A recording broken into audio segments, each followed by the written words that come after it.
with you. A reading from the Holy Gospel according to John.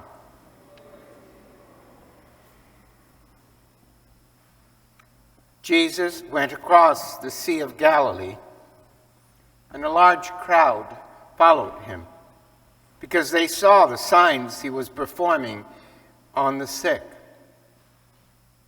Jesus went up on the mountain, and there he sat down with his disciples. The Jewish feast of Passover was near. When Jesus raised his eyes and saw that a large crowd was coming to him, he said to Philip, "Where can we buy enough food for them to eat?" He said this to test him, because he himself knew what he was going to do. Philip answered him, 200 days' wages worth of food would not be enough for each of them to have a little. One of his disciples, Andrew, the brother of Simon Peter, said to him, "There's a boy here who has 5 barley loaves and 2 fish. But what good are these for so many?" Jesus said, "Have the people recline." Now there was a great deal of grass in that place, so the men reclined, about 5,000 in number. Then Jesus took the loaves, gave thanks, and distributed them to those who were reclining, and also as much of the fish as they wanted. When they had their fill, he said to his disciples, "Gather the fragments left over, so that nothing will be wasted." So they collected them and filled 12 wicker baskets with fragments from the 5 barley loaves that had been more than they could eat. When the people saw the sign he had done, they said, "This is truly the prophet, the one who is to come into the world." Since Jesus knew that they were going to come and carry him off to make him king, he withdrew again to the mountain alone. The Gospel of the Lord. Praise to you, Lord Jesus Christ.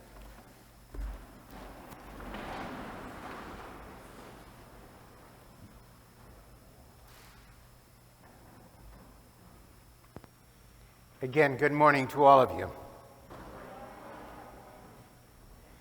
In this passage from the Gospel that we hear today, a very familiar one to most of us, we see Jesus performing this incredible sign of feeding certainly more than 5,000, because they're only counting the men. Didn't count the women and the children and the crowds. So we have to think that it was at least 2, maybe 3 times the number of people that were there. Multiply that by 5,000, and you get 10 to 15,000 with 5 loaves of bread and 2 fish. No wonder they wanted to take him away and make him king, because what people want is to be fed, and for free at that. But they didn't get it. Jesus had preached over and over again that he was himself the bread of life. And he made it clear that men and women live more than for bread alone, the bread that fills the belly and satisfies the hunger for a little while. Jesus knew that we all hunger, a deep hunger, greater than that which sometimes we feel when our belly is empty.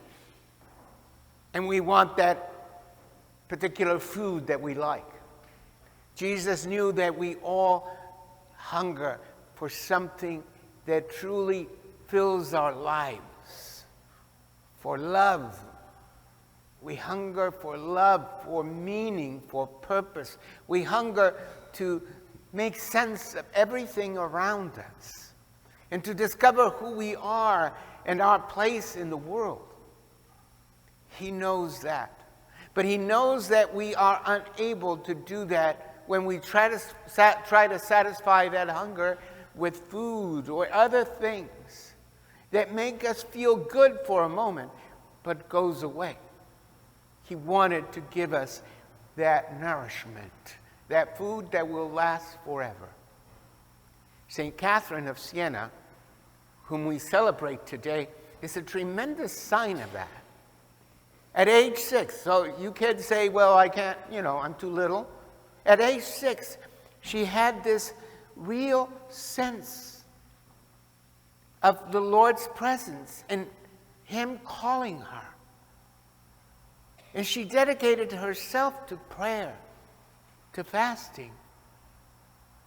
She separated herself in a way from the world.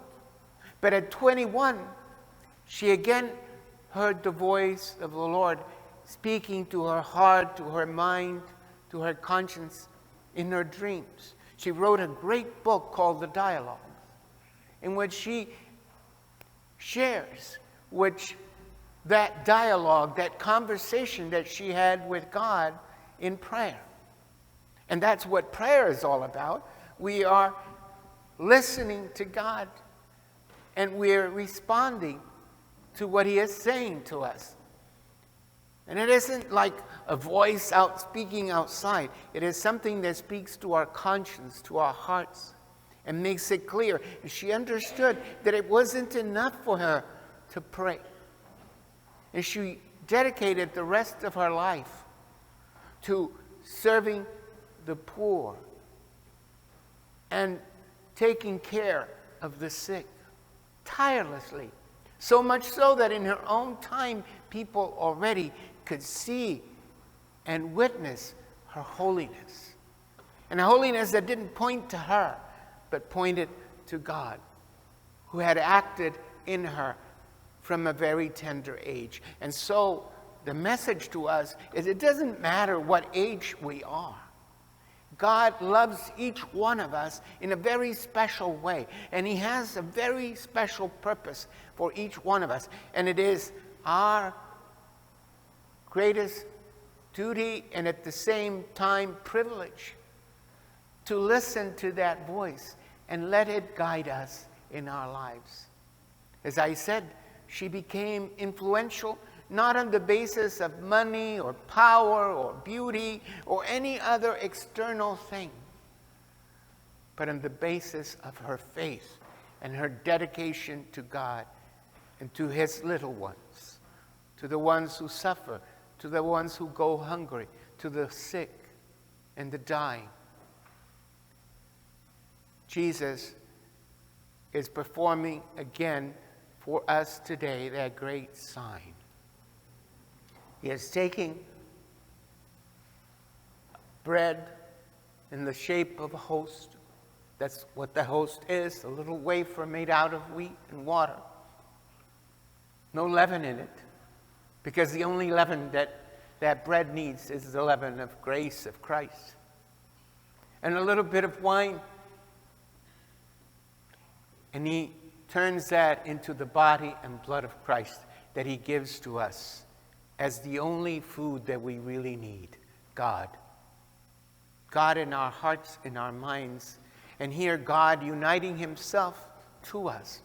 Jesus Christ, body, soul, and divinity. The risen Lord that we just celebrated this Easter is joining Himself to each one of us. What a beautiful thing. And some of you are preparing to do your first communion. To do that first moment when you meet the Lord. I still remember as if it was yesterday when I did my first communion. My catechist really made me understand the beauty and the depth of it. The one that instructed me and prepared me for my first communion. And from that time on, from that tender age, I knew the Lord loved me. I want you all to be able to feel that love of God and to show your gratitude to Him by your generosity, kindness, love, and care of others. by your willingness to forgive as He forgives you, and for that compassion for those who are weaker, who are living perhaps with far more needs than any of us could imagine.